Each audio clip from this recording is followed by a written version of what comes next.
სისტემა, რომელშიც ჩვენ ცხოვრობთ, არის იდეების სისტემა. ამ სისტემაში მეტ წარმატებას ყოველთვის ის არ მოიპოვებს, ვინც უფრო მეტ მატერიალურ რესურსს ფლობს. უპირატესობას ის იძენს, ვინც ქმნის ისეთ იდეას, რომელსაც ადამიანთა ქცევის, გადაწყვეტილებების და კოლექტიური მოქმედების ორგანიზების ძალა გააჩნია. მაგრამ მხოლოდ შექმნა არ არის საკმარისი. ზოგადად იდეების ერთობლიობაა ის, რაც წარმართავს ეკონომიკურ პროცესებს, კულტურულ განვითარებას, ტექნოლოგიურ პროგრესს, სახელმწიფოებრივ ინსტიტუციებს, კორპორატიულ სისტემებს და საზოგადოებრივი აზრის ფორმირებას. 21 საუკუნეში იდეა არა მხოლოდ ინტელექტუალური პროდუქტი, არამედ სტრატეგიული რესურსია, რადგან თანამედროვე საზოგადოება არის იდეათა უწყვეტი კონკურენციის სივრცე, სადაც ყოველდღიურად ერთმანეთთან კონკურენციაში შედიან პოლიტიკური მოსაზრებები, ბრენდები, ეკონომიკური და ბიზნეს კონცეფციები, მეცნიერული თეორიები, რელიგიური და ეთიკური შეხედულებები, კულტურული შინაარსები, სოციალური ინიციატივები და სხვა. სამწუხაროდ, გამარჯვებას ყოველთვის ყველაზე მართებული ან მეცნიერულად ყველაზე ზუსტი იდეა კი არ მოიპოვებს, არამედ იმარჯვებს იდეა, რომელიც უკეთესად არის ორგანიზებული. საკუთრივ იდეის სისტემური ორგანიზებულობა განსაზღვრავს მის სიცოცხლის უნარიანობასაც.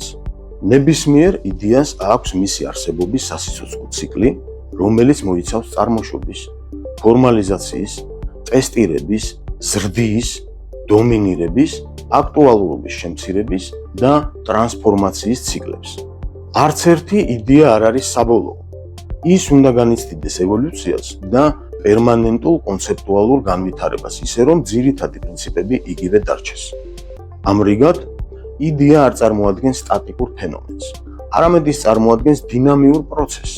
იდეა არის მუდმივად ცვალებადი, განვითარებადი და გარემოსთან ადაპტირებადი ცოცხალი სტრუქტურული სისტემა.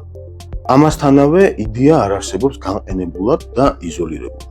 ის ყოველთვის ფუნქციონირებს გარკვეულ სოციალურ და კულტურულ გარემოში, რომელსაც ქმნის ბიზნესი, პოლიტიკა, ენა, სოციალური ქსელები, ღირებულებები, მედია, სახელმწიფო და საგანმანათლებლო დაწესებულებები.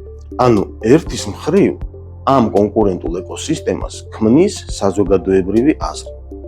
მაგრამ მეორეს მხრივ, საზოგადოებრივი აზრი იქმნება ინტერპრეტაციების საფუძველზე, რომლებსაც თავის მხრივ იდეები, ღირებულებები და ნარატივები აყალიბებენ. ასე რომ, ცოცხალი იდეის მართვა გულისხმობს იმ არგუმენტირებული ჩარჩოების ფორმირებასაც, რომელთა მეშვეობით საზოგადოება აღიქვამს, აფასებს და განმარტავს რეალობას. ცოცხალ იდეას უნდა ჰქონდეს საკუთარი სტრუქტურა და თვისებები, რომლებიც განსაზღვრავენ გავრცელების პოტენციალს და საზოგადოებრივ გავლენას.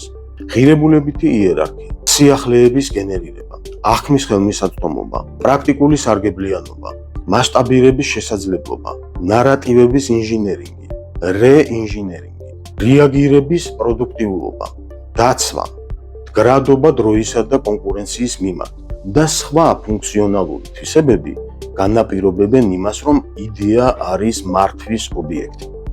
მას სჭირდება მიზანმიმართული დაგეგმა, პოზიციონირება და სტრატეგიული კონტროლი, ისევე როგორც ბრენდს, ინტელექტუალურ კაპიტალს ან სხვა არამატერიალურ აქტივს. მართვის გარეშე იდეა უბრალოდ არ ვითარდება. რაც არ ვითარდება, ის კვდება. ამიტომ იდეები საჭიროებენ მუდმივ და უწყვეტ მენეჯმენტს. იდეების მენეჯმენტი. ეს არის ახალი ინტერდისციპლინური მეთოდოლოგია, რომელიც აერთიანებს პოლიტიკური, ეკონომიკური თუ ბიზნეს იდეების და სოციალური კონსტრუქტების, პროექტირების, განვითარების, კომუნიკაციისა და გავლენის მართვის ინსტრუმენტებს.